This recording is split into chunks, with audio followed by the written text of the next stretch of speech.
Thus far, John Gruden's return to Oakland has not been all sunshine and rainbows. The Raiders 0-2 entering a road game in Miami. Hey, welcome to Vegas Nation. I'm Bryan Salmond. Hey, folks, there was a Jordy Nelson sighting on South Beach for the Raiders in the Dolphins game.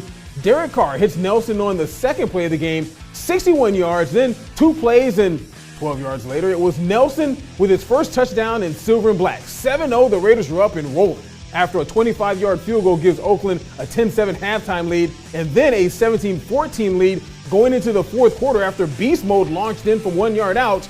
The Raiders were doing well, but folks, there's always a but. The Raiders go belly up in the fourth quarter, giving up 13 points to boot to Miami, and in the end, it was the Dolphins beating the Raiders 28-20, dropping the Silver and Black to 0-3 on the season. So, for more on this horrendous start by Gruden and his return to Oakland, let's head to Miami, where Ed Graney and Michael Gehlken have more. Guys. Yeah, Brian, here we are at the Hard Rock Stadium in Miami, Florida. Michael, the Raiders are now 0-3, and I think we can both agree, and all agree here, that they are 0-3 for one specific reason. They have led every game at halftime. They have scored in the first series of every game. They cannot finish. No, and that much is clear. You look at the fourth quarter, they've been outscored 37-3 over their 3 games. That's why you're 0-3. And you could even say with the Raiders, although they started off well and they really were in control of this game. Look at the third quarter, they were up a couple scores. But when they went into halftime and the margin was what it was, the score was what it was, it felt like they should have been up more. There were opportunities in the red zone they didn't finish on. A play by Keith Smith, the fullback, where they gave him the ball for a 4th and goal from the 1 yard line. He's unable to get in. Just things, I think, looking back, it's not just what happened in the fourth quarter, although that was a disaster. But I think in this first half, this thing should have been wider in terms of that margin. It should have been much more difficult for the Dolphins to get back into this game. Absolutely. Individually, first week we had Jared Cook. Second week you have Amari Cooper. This week, hello, Jordy Nelson. In the first 2 series, he was over like 136. He already had the 2 longest plays from scrimmage for the season. All for naught, though, with the loss. But again, it's one guy each week. Is this a spark for Jordy Nelson going forward in terms of the offense? I think if nothing else, it's a testament to where the Raiders are today, where we see offensively things are schemed up pretty nicely at times. Conceptually, what this system is, there's a lot of sophistication in terms of what John Gruden has the Raiders running, and it allows guys like Jared Cook or Amari Cooper or now Jordy Nelson to have these monster-type performances. But where this offense and where this team is they're unable to be consistent over the course of a 4-quarter game. And so maybe this is who the Raiders are. They are a team that through coaching and through some pretty impressive individual efforts can have these wow moments, but because it's only year 1 under John Gruden, it's only year 1 under this defense of Paul Gunther, and they're still building, they're still coming together, they're still adding talent to this team, that maybe, just maybe, they aren't ready to be consistent quite yet. So we're seeing these flashes like Jordy Nelson, but I don't know if it's something that we can forecast as being consistent, because I don't know if that's where this team is just yet. So where do you go now? Next Sunday, Cleveland, Baker Mayfield. Yes, he will start for the Browns. That'll probably be made official on Monday. They come to Oakland. They've actually won a game, 0-3 for the Raiders. Hugh Jackson coming back. The Raiders know him well as one of their former coaches. You talked to Derek Carr afterwards. He seems very positive. But what do you know, being around this team every day, that makes you believe they'll either stay with it and stay in it at 0-3 or have some kind of division? Was it MARSHAWN LYNCH talking today? Right. Well, I think we're not going to roll out the Raiders in terms of them mentally just clocking out. The way this locker room is built, there's a lot of 30-somethings in it, a lot of guys like Derek Johnson and Jordy Nelson and Leon Hall, Reggie Nelson, I mean, guys who are in it in terms of their career. And even these younger players, they seem to be built the right way, where they understand that everything is still in front of the Raiders. They're 0-3, but they have 13 games to go. Did things get much harder for them? Yes. And is there a reason why they're 0-3 that makes you think maybe they won't be able to come out of this hole? Yeah. I mean, you look at what's going on elsewhere in the division, what the Chiefs are doing, probably not going to happen for the Raiders. But I think you're going to see Derek Carr and company just continue to push, continue to try to persevere. And I think this Browns game is quite the test. This is not your older brother's Browns team. This is a franchise that's very much moving in the right direction. Yeah, as I said, MARSHAWN did speak for the first time since last season, I believe. He said they're a few plays away from being the best offense in the NFL. I think Michael and I agree. Rams, Chiefs, there are better offenses no matter what. But he did speak. He's another one of those north of 30 guys who are going to try to hold together this locker room. We'll see what happens next Sunday in Oakland against the Browns. For now, though, 28-20, the Dolphins go to 3-0 on the season. They put the Raiders at 0-3. We'll have all our coverage at ReviewJournal.com and Vegas Nation. Back to you guys.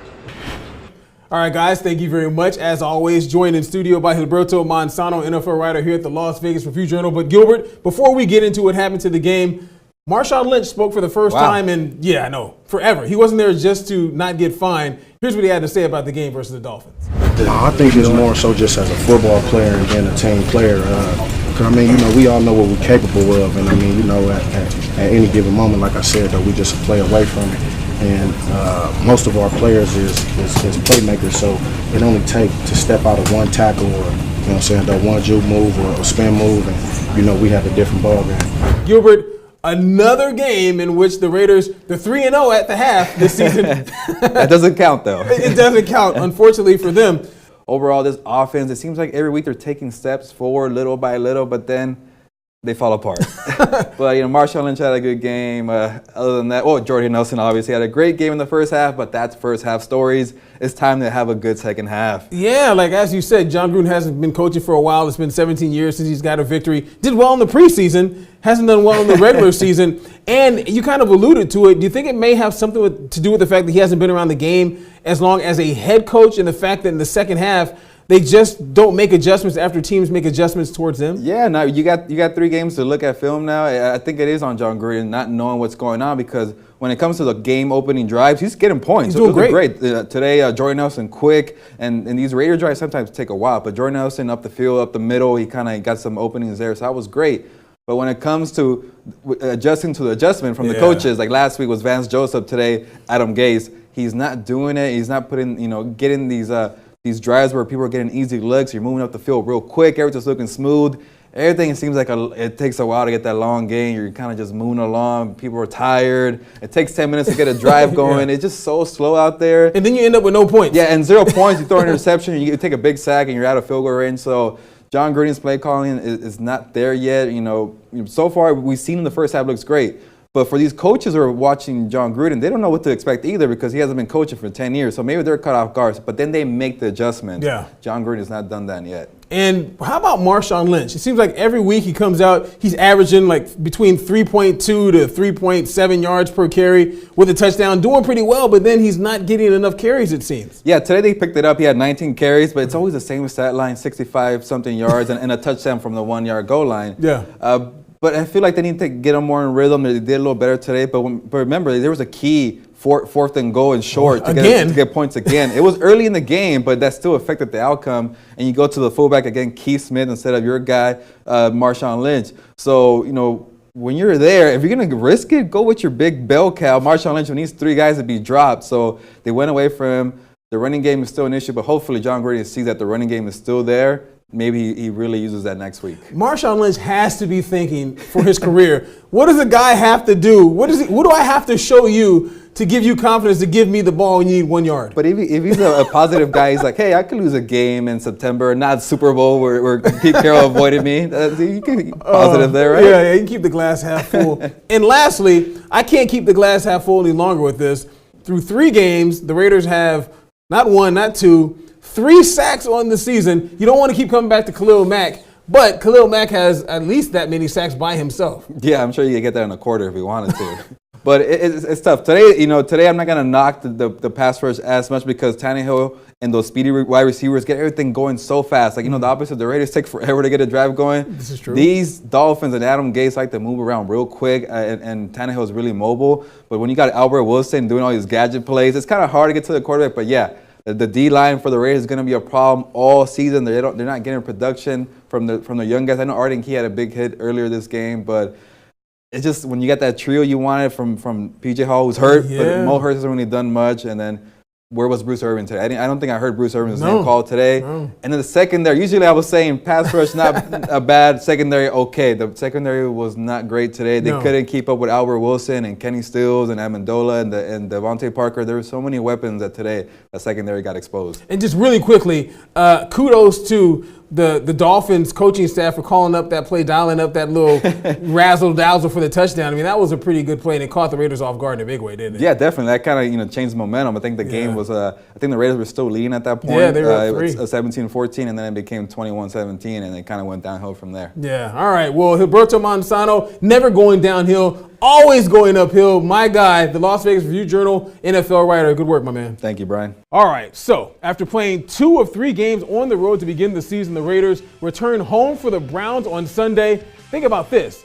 Which team would you have thought had more wins entering that game? The Browns or the Raiders? Yeah, me too. So for Ed and Michael in Miami and Gilberto Manzano right here in studio, I'm Bryan Salmond for Vegas Nation. We'll see you next time.